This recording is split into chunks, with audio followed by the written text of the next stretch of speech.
ನಮಸ್ಕಾರ ವೀಕ್ಷಕರೇ, ನೀವು ನೋಡ್ತಾ ಇದ್ದೀರಾ ಅನು ಎಸ್ ಮೂರ್ತಿ ಜಾಬ್ಸ್ ಕನ್ನಡ ಯೂಟ್ಯೂಬ್ ಚಾನಲ್. ಇವತ್ತಿನ ವಿಡಿಯೋದಲ್ಲಿ ನಾನು ನಿಮಗೆ ಜಾಬ್ ಅಪ್ಡೇಟ್ನ ಕೊಡ್ತಾ ಇದ್ದೀನಿ. ಇದು ಗೌರ್ಮೆಂಟ್ ಜಾಬ್ ಅಪ್ಡೇಟ್ ಆಗಿರುತ್ತೆ. ಎಲ್ಲ ಹೆಣ್ಮಕ್ಳು ಕೂಡ ಈ ಒಂದು ಜಾಬ್ಗೆ ಅಪ್ಲೈ ಮಾಡಿ. ವಿಡಿಯೋನ ಸಂಪೂರ್ಣವಾಗಿ ನೋಡಿ. ಈ ವಿಡಿಯೋದಲ್ಲೇ ನೀವು ಯಾವ ರೀತಿಯಾಗಿ ಆನ್ಲೈನಲ್ಲಿ ಅಪ್ಲಿಕೇಶನ್ ಹಾಕಬೇಕು ಅನ್ನೋದನ್ನು ಸಂಪೂರ್ಣವಾಗಿ ತಿಳಿಸ್ಕೊಡ್ತೀನಿ. ವಿಡಿಯೋ ಶುರು ಮಾಡೋದಕ್ಕಿಂತ ಮುಂಚೆ ನೀವೇನಾದರೂ ಫಸ್ಟ್ ಟೈಮ್ ನಮ್ಮ ಯೂಟ್ಯೂಬ್ ಚಾನಲ್ ನೋಡ್ತಾ ಇದ್ದರೆ ಈ ಕೂಡಲೇ ಚಾನಲ್ಗೆ ಸಬ್ಸ್ಕ್ರೈಬ್ ಆಗಿ ಪಕ್ಕದಲ್ಲಿರೋ ಬೆಲ್ ಐಕನ್ನ ಕ್ಲಿಕ್ ಮಾಡಿ ಆಲ್ ನೋಟಿಫಿಕೇಷನ್ನ ಆನ್ ಮಾಡ್ಕೊಳ್ಳೋದ್ರಿಂದ ನಾನು ಅಪ್ಲೋಡ್ ಮಾಡೋ ಎಲ್ಲ ವೀಡಿಯೋಸು ನಿಮಗೆ ನೋಟಿಫಿಕೇಷನ್ ಮುಖಾಂತರ ಸಿಗುತ್ತೆ. ಹಾಗಿದ್ರೆ ಬನ್ನಿ ಇವತ್ತಿನ ವಿಡಿಯೋನ ಶುರು ಮಾಡೋಣ.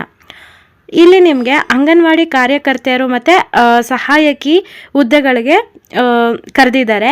ಇಲ್ಲಿ ಅಂಗನವಾಡಿ ಟೀಚರ್ ಅಥವಾ ಹೆಲ್ಪರ್ ಇಬ್ಬರಿಗೂ ಕೂಡ ಕಾಲ್ ಫಾರ್ಮ್ ಆಗಿದೆ. ಅರ್ಹತೆ ಏನು ನೋಡ್ತಾ ಇದ್ದಾರೆ ಅಂತಂದರೆ, ಇಲ್ಲಿ ಯಾರೆಲ್ಲ ಎಲಿಜಿಬಲ್ ಇದ್ದಾರೆ ಅಂತಂದರೆ ಮಹಿಳೆಯರು ಹಾಗೂ ಲಿಂಗತ್ವ ಅಲ್ಪಸಂಖ್ಯಾತ ಮಹಿಳೆಯರು, ಸಂಖ್ಯಾತ ಮಹಿಳೆಯರು ಇರ್ತಾರಲ್ಲ, ಅವರು ಎಲ್ಲರೂ ಕೂಡ ಮಹಿಳೆಯರು ಎಲ್ಲರೂ ಕೂಡ ಈ ಒಂದು ಜಾಬ್ಗೆ ಅಪ್ಲೈ ಮಾಡ್ಬೋದು. ಹಾಗೆ ಇಲ್ಲಿ ವಯಸ್ಸು ಏಜ್ ಲಿಮಿಟ್ ಇದೆ. ಏಜ್ ಲಿಮಿಟು 19 ವರ್ಷದಿಂದ 35 ವರ್ಷದ ಎಲ್ಲ ಹೆಣ್ಮಕ್ಳು ಈ ಒಂದು ಅಪ್ಲಿಕೇಶನ್ನ ಹಾಕ್ಬೋದು. ನೀವಿಲ್ಲಿ ನೋಡ್ಕೋಬೋದು, ಪ್ರತಿಯೊಂದು ಡೀಟೇಲ್ಸ್ನ ಕೊಟ್ಟಿರ್ತಾರೆ. ಇಲ್ಲಿ ಅಂಗನವಾಡಿ ಕಾರ್ಯಕರ್ತರು ಅಂದರೆ ನೀವು ಅಂಗನವಾಡಿ ಟೀಚರ್ ಆಗಬೇಕು ಅಂತಂದರೆ ನಿಮ್ಮ ಒಂದು ಎಜುಕೇಷನ್ ಕ್ವಾಲಿಫಿಕೇಷನ್ ಏನಿರಬೇಕು ಅಂತಂದರೆ ಕನಿಷ್ಠ ಇವ್ರಿಗೆ PUC ಪಾಸ್ ಆಗಿರಬೇಕು.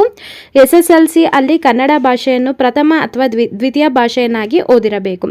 PUC ಪಾಸ್ ಆಗಿರಬೇಕು. ಮತ್ತು ಒಂದು ಕಂಡೀಷನ್ ಕೊಡ್ತಾ ಇದ್ದಾರೆ, SSLCನಲ್ಲಿ ಕನ್ನಡ ಭಾಷೆ ನೀವು ಪ್ರಥಮ ಅಥವಾ ದ್ವಿತೀಯ ಭಾಷೆಯಾಗಿ ಓದಿರಬೇಕು, ಕನ್ನಡ ಲ್ಯಾಂಗ್ವೇಜ್ನ.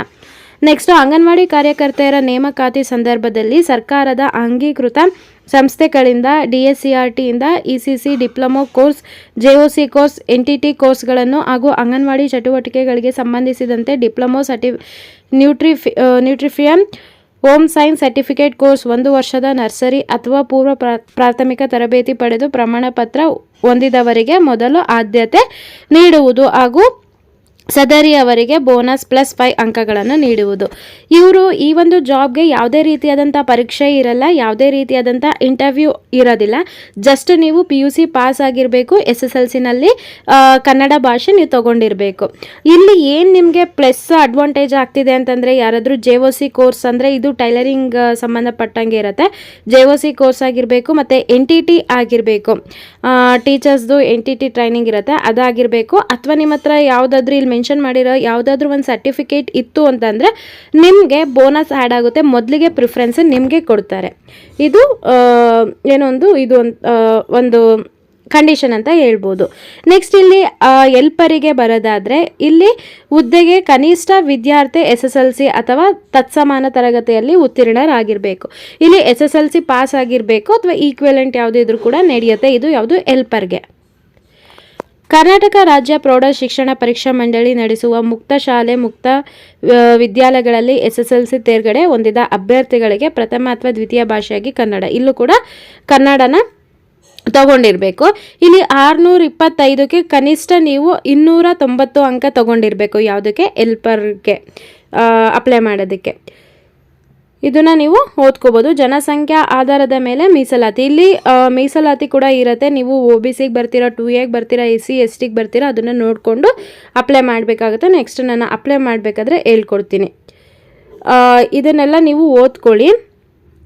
ಯಾವ ರೀತಿಯಾಗಿ ಆಯ್ಕೆ ಮಾಡ್ತಾರೆ, ಏನು ಫಸ್ಟ್ ಪ್ರಿಫರೆನ್ಸು ಯಾರಿಗೆ ಕೊಡ್ತಾರೆ, ಏನು ಅನ್ನೋದು ಕೂಡ ಇಲ್ಲಿ ಪ್ರತಿಯೊಂದು ಡೀಟೇಲ್ಸ್ ಇರುತ್ತೆ. ಇಲ್ಲಿ ಆನ್ಲೈನ್ ಅರ್ಜಿಯೊಂದಿಗೆ ಲಗತ್ತಿಸಬೇಕಾದ ದಾಖಲಾತಿಗಳು, ನೀವು ಅಪ್ಲಿಕೇಶನ್ ಹಾಕಬೇಕಲ್ಲ, ಅಲ್ಲಿ ನಿಮಗೆ ಏನೇನು ಬೇಕು ಅಂತಂದರೆ ಆನ್ಲೈನಲ್ಲಿ ಅಪ್ಲಿಕೇಶನ್ ಹಾಕಬೇಕು. ಜನನ ಪ್ರಮಾಣ ಪತ್ರ, ನಿಮ್ಮ ಒಂದು ಏನು ಬರ್ತ್ ಸರ್ಟಿಫಿಕೇಟ್ ಇದೆ, ಬರ್ತ್ ಸರ್ಟಿಫಿಕೇಟ್ ಇಲ್ಲ ಅಂತಂದರೆ ನಿಮ್ಮ ಒಂದು SSLC ಮಾರ್ಕ್ಸ್ ಕಾರ್ಡ್ ಬೇಕಾಗುತ್ತೆ. ನಿಗದಿತ ವಿದ್ಯಾರ್ಥಿ ಅಂಕಪಟ್ಟಿ. ಇಲ್ಲಿ ತಹಶೀಲ್ದಾರರು, ಉಪ ತಹಶೀಲ್ದಾರರಿಂದ ಪಡೆದ 3 ವರ್ಷದೊಳಗಿನ ವಾಸಸ್ಥಳ ದೃಢೀಕರಣ ಪತ್ರ. ಸೊ ನಿಮ್ಮದೊಂದು ವಾಸಸ್ಥಳ ದೃಢೀಕರಣ ಪತ್ರ ಬೇಕು. ಜಾತಿ ಆದಾಯ ಪ್ರಮಾಣ ಪತ್ರ ಬೇಕು. ಅಕಸ್ಮಾತ್ ಇನ್ ಕೇಸ್ ನಿಮ್ಮ ಪತಿ ಏನಾದರೂ ತೀರೋಗಿದ್ರೆ ಅವ್ರದ್ದು ಡೆತ್ ಸರ್ಟಿಫಿಕೇಟ್ ಬೇಕಾಗತ್ತೆ. ಅಂಗವಿಕಲತೆ ಇತ್ತು ಅಂತಂದರೆ ಅದಕ್ಕೂ ಕೂಡ ಪ್ರಮಾಣ ಪತ್ರ ಬೇಕಾಗುತ್ತೆ. ಅಂಗವಿಕಲತೆ ಅನ್ನೋದು ವಿಚ್ಛೇದನ ಪ್ರಮಾಣ ಪತ್ರ ಬೇಕಾಗತ್ತೆ. ಇನ್ ಕೇಸ್ ಇದೆಲ್ಲ ಡಿವೋರ್ಸ್ ಇರೋರು ಅಪ್ಲೈ ಮಾಡ್ತಾ ಇದ್ದೀರಾ ಏನು ಅಂತಂದರೆ ಇದೆಲ್ಲ ಬೇಕಾಗತ್ತೆ. ಪ್ರತಿಯೊಂದು ಡೀಟೇಲ್ಸ್ನ ನೀವಿಲ್ಲಿ ತಿಳ್ಕೊತಾ ಹೋಗಿ. ಯಾವ ರೀತಿಯಾಗಿ ಆಯ್ಕೆ ಮಾಡ್ತಾರೆ ಅಂತಂದರೆ ಅರ್ಜಿ ಸಲ್ಲಿಸಲು ಕನಿಷ್ಠ 1 ತಿಂಗಳು ನಿಗದಿಪಡಿಸಬೇಕು. ಸೊ ಅರ್ಜಿ ಸಲ್ಲಿಸೋದಕ್ಕೆ ಕನಿಷ್ಠ 1 ತಿಂಗಳಿದೆ. ಅರ್ಜಿ ಸಲ್ಲಿಸಲು ನಿಗದಿಪಡಿಸಿರುವ ಕೊನೆಯ ದಿನಾಂಕದ ನಂತರ ಮುಂದಿನ 7 ಕೆಲಸದ ದಿನಗಳಿಗೆ ಸಮಿತಿ ಸಭೆ ಸೇರಬೇಕು. ಸೊ ಇಲ್ಲಿ ಡೆಡ್ಲೈನ್ ಕೊಟ್ಟಿದ್ದಾರೆ. ಡೆಡ್ಲೈನ್ ಆಗಿ 1 ವಾರದ ಒಳಗಡೆ ಇಲ್ಲಿ ಒಂದು ಸಭೆನ ಕರೀತಾರೆ. ಓಕೆನಾ. ಆಯ್ಕೆ ಸಮಿತಿಯ ಎಲ್ಲ ಸದಸ್ಯರು ಹಾಜರಾಗಲು ಸಾಧ್ಯವಾಗುವಂತಹ ಅನಿವಾರ್ಯ ಕಾರಣಗಳಿದ್ದ ಕನಿಷ್ಠ 2/3 ಸದಸ್ಯರು ಕಡ್ಡಾಯವಾಗಿ ಹಾಜರಿರಬೇಕು. ಸೊ ಅವರೊಂದು ಮೀಟಿಂಗ್ ಥರ ಮಾಡ್ತಾರೆ. ಅದರಲ್ಲಿ ಅಪ್ಲಿಕೇಶನ್ ಹಾಕಿರೋರು ಎಲ್ಲರೂ ಕೂಡ ಹೋಗಬೇಕಾಗತ್ತೆ. ಆನ್ಲೈನಲ್ಲಿ ಸಲ್ಲಿಸಿದ ಎಲ್ಲ ಅರ್ಜಿಗಳನ್ನು ಅಂದೇ ಪರಿಶೀಲಿಸುವುದು. ಆನ್ಲೈನ್ ಅರ್ಜಿ ನೀವೇನೀಗ ಅಪ್ಲಿಕೇಶನ್ ಹಾಕ್ತಿರಲ್ಲ ಆವತ್ತೇ ಅಲ್ಲೇ ಪರಿಶೀಲನೆ ಮಾಡ್ತಾರೆ.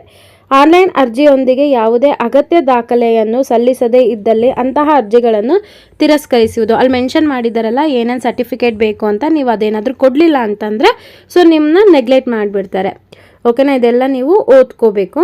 ಓದ್ಕೊಂಡು ಆನ್ಲೈನ್ ಅಪ್ಲಿಕೇಶನ್ನ ಹಾಕಿ. ಅಪ್ಲಿಕೇಶನ್ ಲಿಂಕ್ನ ನಾನು ಡಿಸ್ಕ್ರಿಪ್ಷನಲ್ಲಿ ಕೊಟ್ಟಿರ್ತೀನಿ, ಅದ್ರ ಮುಖಾಂತರ ಕೂಡ ನೀವು ಹಾಕ್ಬೋದು.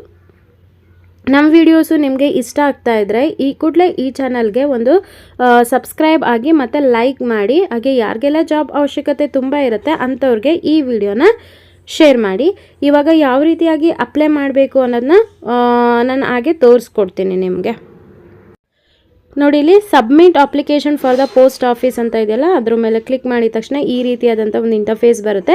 ನಿಮ್ಮ ಡಿಸ್ಟಿಕ್ಕು ಯಾವ ಡಿಸ್ಟಿಕ್ಕಿಗೆ ಬರ್ತೀರಾ ಅದನ್ನು ಸೆಲೆಕ್ಟ್ ಮಾಡ್ಕೊಳ್ಳಿ. ಇಲ್ಲಿ ಪ್ರಾಜೆಕ್ಟ್ ಅಂತ ಇದೆ. ಯಾವ ಒಂದು ಪ್ರಾಜೆಕ್ಟ್, ಒಂದು ನಿಮಿಷ. ಇಲ್ಲಿ ನೀವು ಡೀಟೇಲ್ಸ್ನೆಲ್ಲ ಫಿಲ್ ಮಾಡಿದ ಮೇಲೆ ಸಬ್ಮಿಟ್ ಮೇಲೆ ಕ್ಲಿಕ್ ಮಾಡಿ. ನಿಮಗೆ ಒಂದು ಕ್ಲಿಕ್ ಮಾಡಿದ ತಕ್ಷಣವೇ ನೀವು ಅಪ್ಲೈ ಮಾಡಿದ್ದೆಲ್ಲ ಕೂಡ ಸಬ್ಮಿಟ್ ಆಗಿರುತ್ತೆ. ಐ ಹೋಪ್ ಇವತ್ತಿನ ವಿಡಿಯೋ ಇಷ್ಟ ಆಯಿತು ಅನ್ಕೋತೀನಿ. ಇಷ್ಟ ಆದರೆ ಈಗಲೇ ಲೈಕ್ ಮಾಡಿ, ಶೇರ್ ಮಾಡಿ, ಸಬ್ಸ್ಕ್ರೈಬ್ ಮಾಡಿ. Thank you.